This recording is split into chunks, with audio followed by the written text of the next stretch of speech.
Two boys grew up in the same palace. They learned the same language. They studied under the same teachers.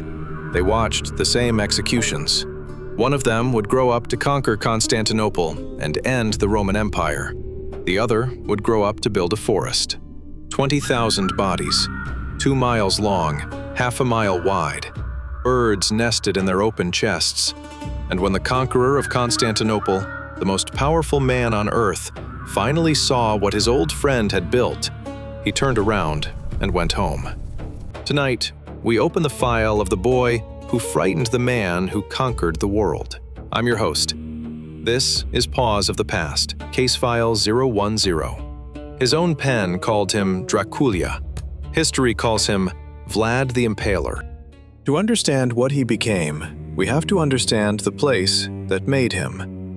In the year 1431, in a city called Sighisoara, a boy was born in a country where princes died fast. Wallachia, a small mountain principality in what is now Romania, squeezed between two empires. The Christian Kingdom of Hungary in the north, the Islamic Ottoman Empire in the south. The Ottomans had swallowed the Balkans. Soon they would swallow Constantinople. Wallachia was the door they wanted to walk through to reach the rest of Europe. A prince who sided with the Sultan was killed by the Hungarians. A prince who sided with the Hungarians was killed by the Sultan. So the princes sided with both, and they were still killed. In the years before the boy was born, the throne had passed through 12 different men in 40 years. His grandfather had killed for it. His father had killed for it. His older brother would kill for it. Princes did not die in bed. The boy's father was one of those princes. His name was also Vlad. Vlad II. He had been inducted into a knightly order called the Order of the Dragon, sworn to defend Christendom from the Turks. In Old Romanian, dragon was Dracul, so they called him Vlad Dracul, Vlad the Dragon. His son became Dracula, son of the dragon. In modern Romanian, the same word means devil. The boy never seemed to mind. In 1442, when the boy was about 11 years old, his father did something that would haunt him for the rest of his life. The Sultan, Murad II, had grown suspicious of Vlad Dracul. Too many shifting alliances, too many broken promises. He summoned the Wallachian prince to his court, and Dracul, desperate to prove his loyalty, brought his two younger sons with him. He brought them as gifts. Vlad was 11. His little brother Radu was 7. They were taken from their father, marched to a fortress in central Anatolia, and held there as hostages. The deal was simple. If Vlad Dracul betrayed the Sultan, his sons would die. He did betray the Sultan. Several times. The sons did not die. But the years they spent in that fortress would shape both of them, in opposite directions. Radu, the younger one, adapted. He was beautiful. They would later call him Radu the Handsome. He learned Turkish. He learned the Quran. He befriended the Sultan's son, a boy his own age named Mehmed. By the time he left that court, no one was sure whether to call Radu Mehmed's friend, or his student, or his lover. He had been all three. He converted to Islam. He joined the Janissaries, the Sultan's elite slave soldiers, and never really came home. Radu had learned the same lesson Vlad had learned in captivity. But where Vlad learned terror, Radu learned charm. The two brothers walked out of the same hell with different weapons. They would use them on each other for the rest of their lives. Vlad did not adapt. He learned Turkish. He had to. He learned warfare, philosophy, logic, horsemanship. But he refused to bend. He defied his captors. He talked back to his tutors. He was whipped regularly for years. And he watched. One day, two other boys, Eastern European hostages like himself, were caught trying to send a letter home. As punishment, the Sultan's men blinded them with red-hot iron rods. Vlad and Radu were made to watch. He was a boy when he learned what men do to other men. In 1447, his father's balancing act finally collapsed. The Hungarians, led by a warlord named John Hunyadi, invaded Wallachia. Vlad Dracula fled into a marsh and was killed there. His older brother Mircea was caught by rebel boyars. They burned his eyes out with hot iron. Then they buried him alive. When the news reached the Sultan, he made an unusual decision. He sent for Vlad, the angry one, the one who had refused to convert, and offered him a deal. Your father is dead. Your brother is dead. The Hungarians did this. Take an army. Take Wallachia. Rule it for me. Vlad was 17. He took the army. His first reign lasted 2 months. The Hungarian-backed pretender returned with more soldiers, and Vlad ran for his life. He fled to Moldavia, to Transylvania, and then, and this is the part that is hardest to understand, he made peace with John Hunyadi, the man who had killed his father, the man who had armed the boyars who buried his brother alive. There is no record of what passed between them. Vlad swore an oath of loyalty to Hunyadi and was taken into his service. He had learned the only lesson Wallachia ever taught. Politics is not personal. Survive first, avenge later. He waited 8 years.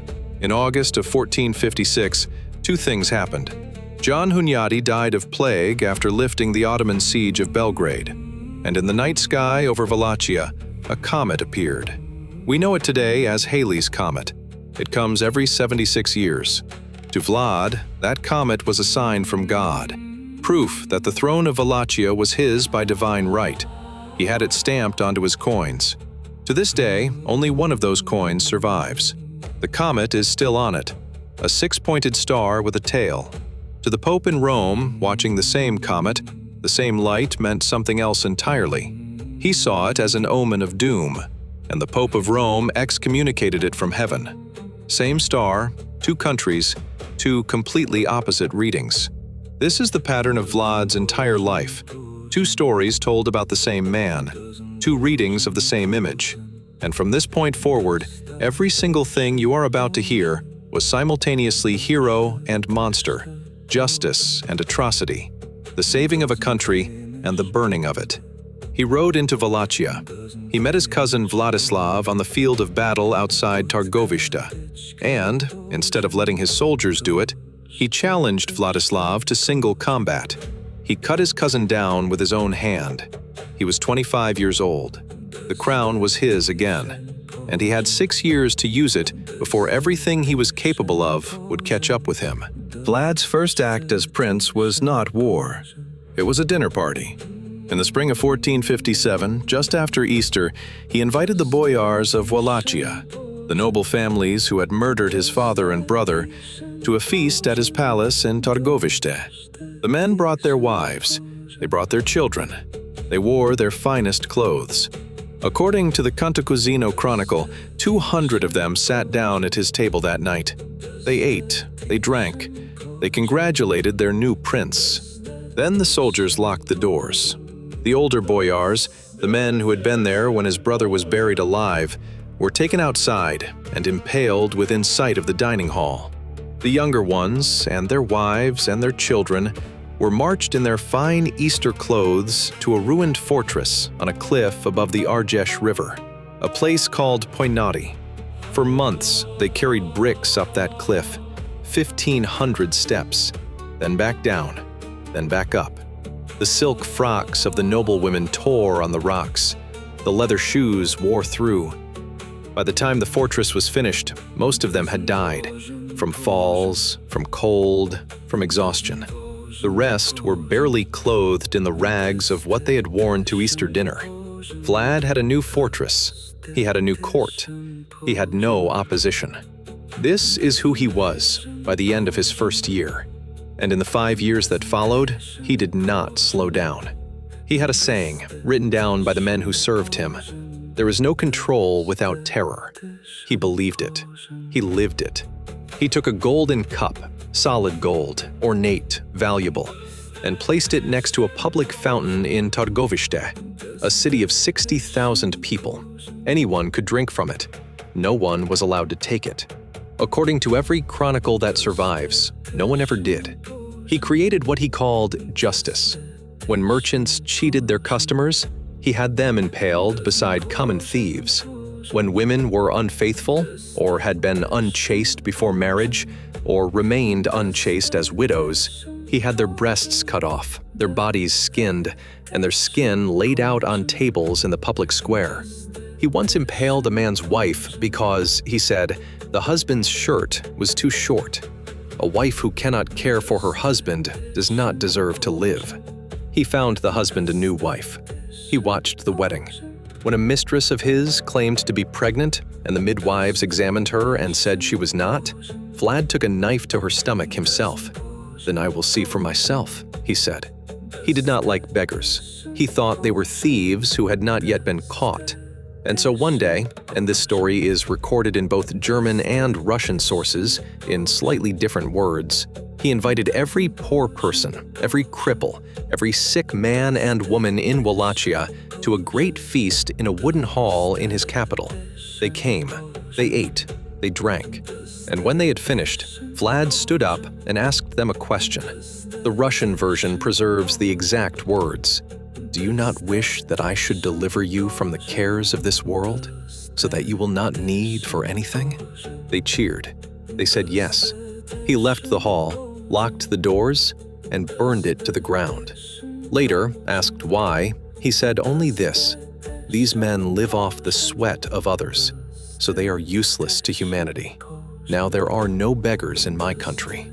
There are other stories.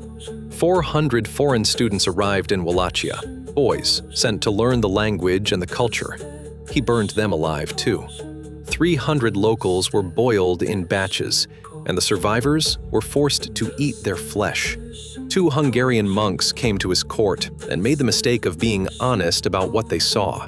He asked them what they thought of the bodies on stakes outside. The first monk said, "These are martyrs, and you commit evil." The second monk said, "You are God's instrument, and these are sinners." Vlad gave the second one a bag of gold and sent him home. He looked at the first one, and he said, "You are right. They are martyrs. I will make a martyr of you, too." He had the monk impaled. And then, because the monk's donkey had brayed at the death of its master, he had the donkey impaled beside him.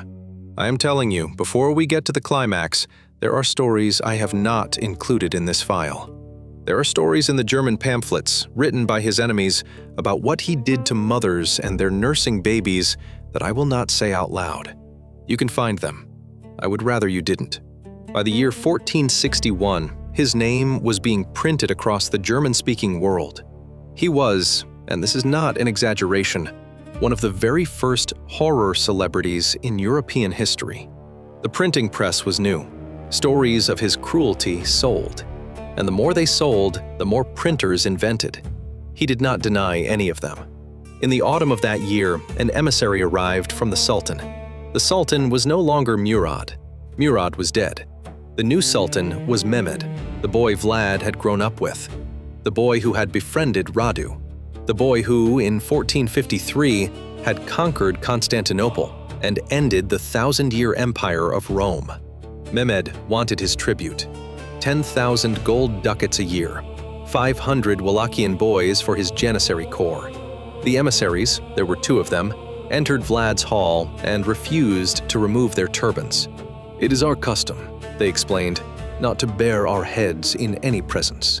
Vlad nodded. He understood custom. He too believed in customs. He had his guards bring nails. Then he had the turbans nailed to the emissaries' skulls, 3 nails each. "You wish to keep your turbans on?" he said. "Then let me help you keep them on forever." He sent them home that way. When Mehmed received this answer, he struck the messenger who brought it. Then he ordered an invasion. In February of 1462, before the Sultan could move, Vlad crossed the Danube first. He spent 2 weeks burning Bulgaria. According to his own letter to the King of Hungary, he killed 23,884 Turks. He counted them. He counted them because he sent the heads and the noses and the ears to Buddha in 2 large sacks as a gift. He wrote, "Thus your highness must know that I have broken the peace with the Sultan." Then he went home and waited. Mehmed came in June. He brought 60,000 men. He brought 150,000 men. The chronicles never agreed on the number. They only agreed that Vlad's army was outnumbered 10 to 1. He brought 120 cannons, and, riding at his right hand, leading 4,000 cavalry of his own, was Radu the Handsome. The brother had come to take the throne. Vlad had 10,000 men. Most of them were peasants with no armor. He could not fight Mehmed in the field, so he did the only thing left. He emptied Wallachia. He sent his people into the Carpathian Mountains. He burned every village in the Ottoman path. He poisoned every well. He dammed the rivers and turned the valleys into swamps. He sent men and women infected with plague and tuberculosis and leprosy to walk into the Ottoman camp, one of the earliest recorded uses of biological warfare in European history. And at night, his cavalry slipped through the Turkish lines and killed sleeping men. On the night of June 17, 1462, a moment that has come to be called the night attack at Targovishte, Vlad himself rode into the Ottoman camp. He had learned Turkish as a boy. He used it now. He passed Turkish guards in the dark, shouting Turkish orders, and he led a force of cavalry straight to where he believed the Sultan's tent stood. He cut down the guards. He tore through the canvas. It was the wrong tent. He killed 2 grand viziers. He killed 15,000 men. And then, with dawn coming and the element of surprise gone, he retreated into the hills with the loss of 5,000 of his own. Mehmed had survived, but he had been within 50 feet of the boy he had grown up with, the boy who had finally, after 30 years, come back to kill him. The next morning, Mehmed's army advanced on Targovishte. What they saw, just outside the city, made his men beg him to turn back. A forest, 20,000 corpses on sharpened stakes, men, women, children, soldiers from Vlad's raid across the Danube, Ottoman prisoners he had taken in the months before, civilians he had captured. The bodies were arranged in concentric circles, 2 miles long, half a mile wide. The tallest stake at the center belonged to Hamza Pasha, the Ottoman general who had once tried to lure Vlad into a trap. His arms had been cut off. His legs had been cut off. He had been lifted above the others as a mark of his rank. Birds had built nests in the open chests of the dead. Mehmed II, the conqueror of Constantinople, the man who had ended the Roman Empire, the most feared sovereign in the world, dismounted from his horse. He stood there in the heat and the smell, and he prayed. Then he turned around and went home. He had won. He had built a horror so complete that the conqueror of Constantinople had retreated from the field. He had saved Wallachia. He had saved, arguably, Europe. The Pope praised him. Venice cheered. And within weeks, he had lost everything, because Mehmed had left someone behind. Radu the Handsome, the beautiful brother, the diplomat, the boy who had loved the Ottoman court. While Vlad hid in the mountains, Radu went from boyar to boyar. He did not bring an army. He brought wine and stories and gold. He asked them how many sons they had lost to his brother's stakes. He listened. He nodded. Where Vlad had spent 6 years terrifying these men into obedience, Radu spent 6 weeks persuading them. The weapon Radu had chosen in Anatolia was finally finished. By the end of the summer, Vlad's army had dissolved. His own people had turned, and Radu was on the throne. Vlad fled, first to his fortress at Ponari, the one he had built from the bodies of the boyars he hated. Radu and the Ottomans followed. Vlad's first wife was in the castle. Her name was Anastasia. Some historians believe she was the illegitimate daughter of John Hunyadi, which would mean Vlad had married the daughter of the man who killed his father. She had borne him a son that same year of 1462. The boy was named Mihnya. He would grow up to be a prince himself. They would call him Mihnya the Evil. When the Ottoman force reached the cliffs of Ponari, she climbed the highest tower. She had 2 reasons to jump. The first was that she did not want to be taken by the Turks. The second was that she had just heard Vlad was leaving her for another woman, a Saxon girl named Katharina, his longtime mistress. She jumped for both. She fell. The river beneath the tower has a name in Romanian, Râul Doamnei, the Princess's River. No one remembers which princess. Vlad himself escaped through a secret passage in the mountain. Local peasants smuggled him over the border into Transylvania. He paid them, later, with a written letter of grant, written, the story says, on rabbit skin. He went to his old ally, the King of Hungary, Matthias Corvinus. He begged for an army to retake his throne. Matthias gave him chains instead. The king produced a set of letters, forged but plausible-looking, claiming that Vlad had been secretly negotiating with the Sultan. He arrested Vlad on charges of treason and locked him in a fortress at Visegrad. Even Matthias's own court historian thought the letters looked thin. Vlad would spend the next 14 years there. And here is where the story gets strange. Because if you had been an honest man, captured by your enemies, locked away for a decade and a half, you might have used that time to reflect, to rest, to pray. Vlad did not. A Russian ambassador to the Hungarian court reported that during his imprisonment, Vlad spent his days catching birds. He would pluck them, he would cut off their heads, he would impale their small bodies on small sticks. An Italian bishop, Gabriele Rangoni, a former papal legate, reported the same thing about mice. Vlad would catch the rats in his cell, cut them open, and impale their pieces on tiny stakes. The Impaler had no court, no army, no enemies, only birds and mice. And so, he impaled birds and mice. If you have wondered, through this episode, why I have been calling this a horror story, if you have wondered why this file is marked with the same seal as the file on Empress Lu Ji, that is why. Because somewhere in that fortress, in the years between battles, Vlad was no longer impaling for politics. He was no longer impaling for justice. He was no longer impaling for terror. He just could not stop. In 1475, his cousin Stephen of Moldavia asked the King of Hungary to release him. Mehmed was advancing again, and Christendom needed Vlad. Matthias agreed, but only on 2 conditions. Vlad had to convert from Eastern Orthodoxy to Catholicism, and he had to marry a Hungarian noblewoman from the king's own family, Ilona Szilágyi, Matthias Corvinus's cousin. He agreed to both. His mistress, Katharina, the Saxon girl, the woman the first wife may have jumped over, was left behind.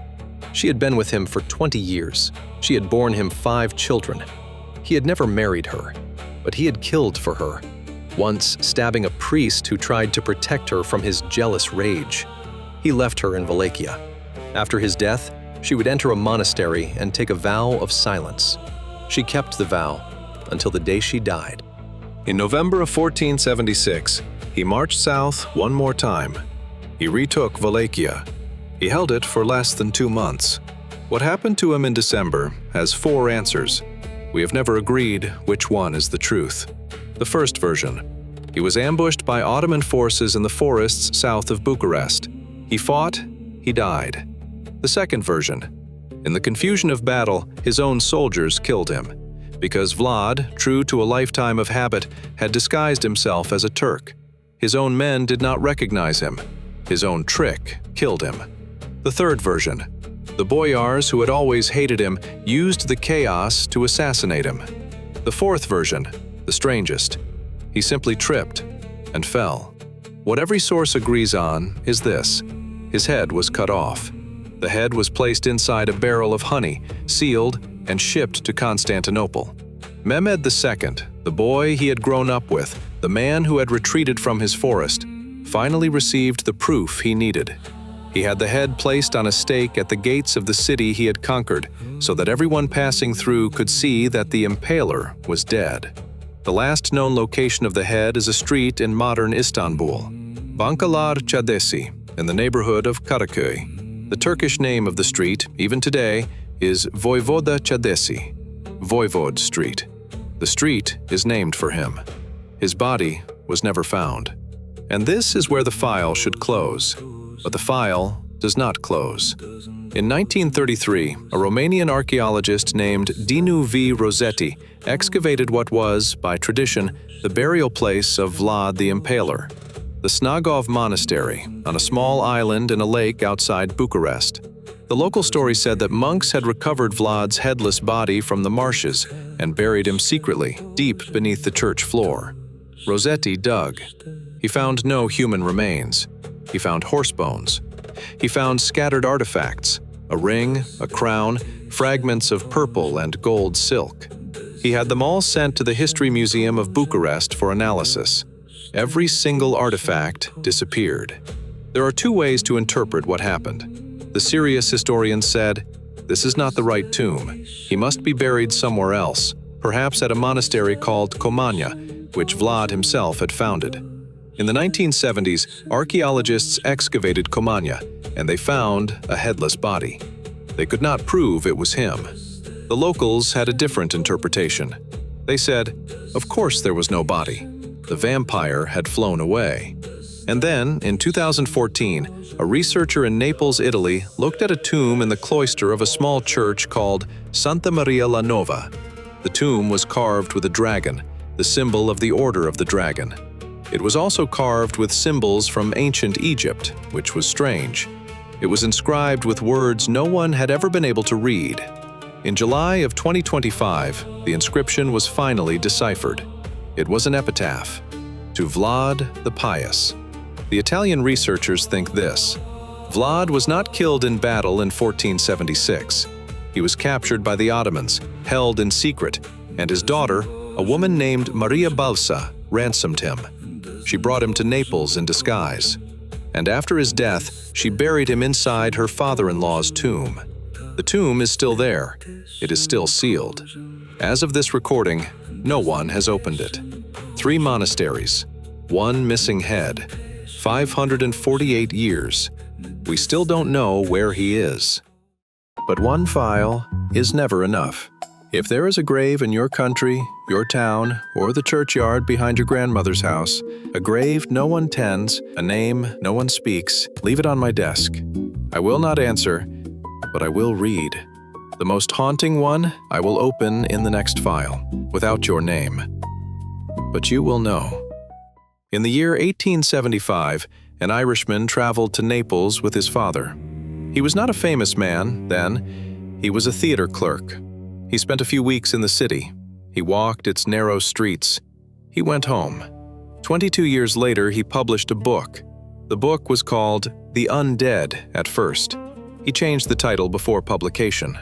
He had read in an old British travel guide that there had once been a Wallachian prince called Dracula, and that in the local language, Dracula meant devil. He liked the name. He used it. He did not know who Vlad was. His notes don't even contain the name Vlad.